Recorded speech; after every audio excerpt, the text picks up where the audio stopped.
बहु मुबारक होने की ध्यूनी शादी नहीं। खैर मुबारक इकबाल अल्लाह पाक बच्ची ने नसीब अच्छे करे। लाला इकबाल कथे मिलसी शराफ तू फोन क्यों नहीं पहचाने हो मैडा कुर्बानी ने धड़े ना होण तो लाला इकबाल याद आवे सी इस वेरी असी तो नारा लेने कदे मां नारा लाने ते याद रखो थोड़ी कुर्बानी भी है जी योसी मैं गांधे जा करे साजे पूरा ग्राम वेखसी तुसी हले मैंने वाखोब नहीं हो के गले भाई भट्टी लगना बहु बाले तो जानू ते वणने नी अली तो बहु धाड़े राने कुर्बानी चो भाईजान शफीक और मां पे आखने भी ईश्वरी इकबाल और तो नहीं रलेने इंज ना करे उन्हीं का सारी चास मारी वैसी अली घर लगा वांज प्राई शादी विच गंद ना कर शामी गल कर सा।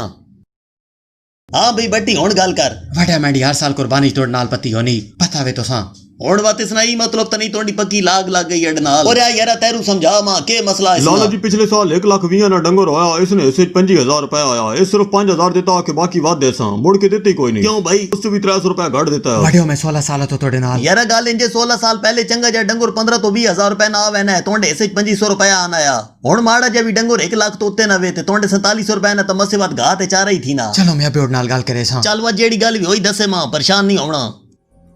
और ने जी भट्टी 10,000 रुपया देता उस पे आखना उत्ते जेड़ भी मैं हिस्से चांद बुधारियां दे सा नाले अबे आई भी दसे भी कसाई ने पैसे वखरे होने पिछली बार भी तोंडी वड की बहु रोला कीता ऊ जली समझे नहीं भी शायद बाला वे ते सारे काम मुफ्ते च होवे सोन याद ने पिछली बार इसने वटका घड़ी घड़ी फोन करे ने जे पावड़े ते कलेजी लाजमी आने ऐसा को इस वेरी ना आई डोंट तंग करे सोना नहीं तंग करे ने बस सिर्फ अम्मा पे आखनी जे धड़े मंडी ते वैसो मा वीडियो कॉल करके डंगर तक आ दे मैं कह इन लुश पुणे तोंडा वडका तोंडी वडकी नाल कर सकना असा केड़ी मजबूरी असा कदे इंज रना सिरे ते चाड़ होया ते जड्डी जगह तो उन तोड़ नाल डंगरा ने सौदे पईया करे होना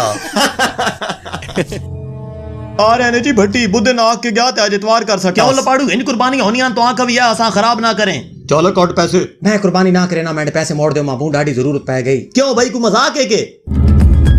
तीन ही भी मजाक बड़ा गिदी तुसा लोगा मोहल्ले विच एक यतीम बच्ची नी शादी है मैं उन्हां दी मदद करना चाहना वा गल्लां समझने की कोशिश करो अंदर भेज दो ऐसा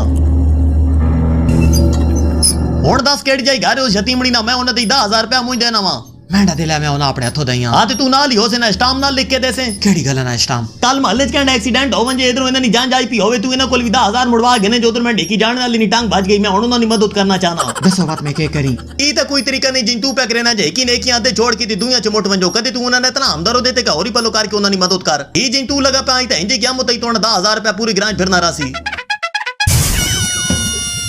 दीनी मालूमात और अहकामात मारे आए इस ब्राउन चैनल भी चेक करो इसना नाम ही बाला ने चैनल ना लिंक डिस्क्रिप्शन में दिता गया ने शुक्रिया।